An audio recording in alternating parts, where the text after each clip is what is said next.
ദിവ്യ S അയ്യരുടെ Instagram പോസ്റ്റിനെ കുറിച്ചുള്ള വിവാദം ദൗർഭാഗ്യകരമാണ് എന്നാണ് CPM കണ്ണൂർ ജില്ലാ സെക്രട്ടറിയായി തെരഞ്ഞെടുക്കപ്പെട്ട കെ രാഗേഷ് പറയുന്നത്. മുഖ്യമന്ത്രിയുടെ പ്രൈവറ്റ് സെക്രട്ടറി എന്ന നിലയിൽ നടത്തിയ പ്രവർത്തനങ്ങളെയാണ് ദിവ്യ അഭിനന്ദിച്ചത്. ഒരു പ്രൊഫഷണൽ മറ്റൊരു പ്രൊഫഷണലിനെ കുറിച്ച് പറഞ്ഞതിൽ എന്താണ് തെറ്റ് എന്നും കെ രാഗേഷ് ചോദിക്കുകയാണ്. സ്ത്രീ എന്നുള്ള പരിഗണന നൽകാതെ ദിവ്യക്കെതിരെ സൈബർ ആക്രമണം നടക്കുകയാണ്. വിഷയത്തിലെ കോൺഗ്രസ് നേതാക്കളുടെ പ്രതികരണം ദൗർഭാഗ്യകരമാണ് എന്നും അദ്ദേഹം പ്രതികരിച്ചിരിക്കുകയാണ്. നയനാരും കരുണാകരനും തമ്മിലുള്ള സൗഹൃദം എന്തായിരുന്നുവെന്ന് മുരളീധരൻ ഓർക്കണമെന്നും കെ രാഗേഷ് എടുത്തു പറയുകയാണ്. പിണറായി വിജയന് പാദസേവ ചെയ്യുന്ന ഉദ്യോഗസ്ഥയാണ് ദിവ്യ എസ് അയ്യർ എന്നായിരുന്നു മുരളീധരന്റെ വിമർശനം. പിണറായിയുടെ പാദസേവ ചെയ്യുന്ന ചുരുക്കം ചില IAS ഉദ്യോഗസ്ഥരിൽ ഒരാളാണ് ദിവ്യ.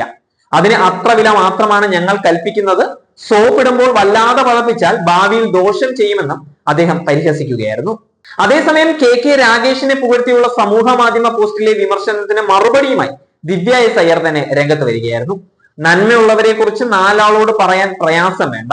1.5 വർഷമായി താൻ നേരിടുന്ന വിമർശനത്തിന് കാരണം ഈ പ്രകൃതമാണ് എന്ന് ഇൻസ്റ്റാഗ്രാമിൽ പങ്കുവച്ച വീഡിയോയിൽ ദിവ്യ പറഞ്ഞിരിക്കുകയാണ്.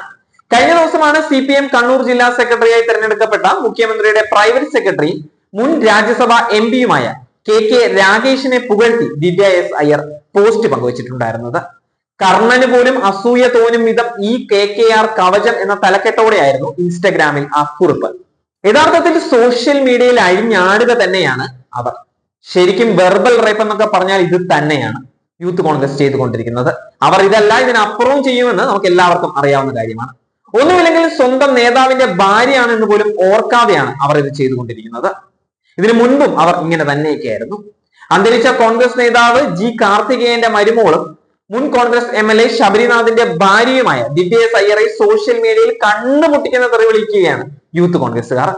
അവർക്ക് ഉളുപ്പുണ്ടോ എന്ന് ഒരിക്കലും ചോദിക്കാൻ കഴിയില്ല. കാരണം അതില്ല, അതെന്താണ് എന്ന് പോലും അറിയാത്ത ഒരു പ്രത്യേകതരം ആളുകളാണ് യൂത്ത് കോൺഗ്രസുകാര്. നിരന്തരം അവർ അത് തെളിയിച്ചു കൊണ്ടേയിരിക്കുകയാണ്. ഏതായാലും ദിവ്യയെ വേട്ടയാടപ്പെടാൻ എറിഞ്ഞു കൊടുക്കാൻ മലയാളി പൊതുസമൂഹം ഒരിക്കലും തയ്യാറല്ല. അവരെ ചേർത്ത് പിടിച്ചും നിരവധി ആളുകൾ സോഷ്യൽ മീഡിയ രംഗത്ത് വന്നിരിക്കുകയാണ്. CPIM സംസ്ഥാന കമ്മിറ്റി അംഗം അനിൽകുമാർ ഫേസ്ബുക്കിൽ എഴുതിയ ഒരു കുറിപ്പാണ് ഇതിൽ ഏറ്റവും ശ്രദ്ധേയമായിക്കൊണ്ടിരിക്കുന്നത്. ഒരു വനിതയെ ഭർത്താവിന്റെ നിഴലിൽ കാണാൻ ഒരിക്കലും പാടില്ല. IAS നേടിയ ദിവ്യ സ്വതന്ത്ര വ്യക്തിയാണ്. അവരുടെ ബോധ്യങ്ങളിൽ മുഖ്യമന്ത്രിയുടെ ഓഫീസിന്റെ വിശ്വാസ്യതയാണ് കെ രാഗേഷിനെ പറ്റിയുള്ള പരാമർശങ്ങളിൽ തെളിഞ്ഞത് എന്നും അനിൽകുമാർ പറയുന്നുണ്ട്. ഏതായാലും ഇത് ആദ്യമായല്ല യൂത്ത് കോൺഗ്രസ് വെട്ടുകിളിക്കൂട്ടം സോഷ്യൽ മീഡിയയിലൂടെയും മറ്റ് സ്ത്രീകൾക്കെതിരെ അസഭ്യ വർഷവുമായി രംഗത്ത് വരുന്നത്. യൂത്ത് കോൺഗ്രസുകാർ ഒരു കാര്യം ഓർക്കണം, നിങ്ങളുടെ ഈ ചെയ്തികളൊക്കെ മലയാളികൾ അവജ്ഞതയോടെ തള്ളിക്കളയും.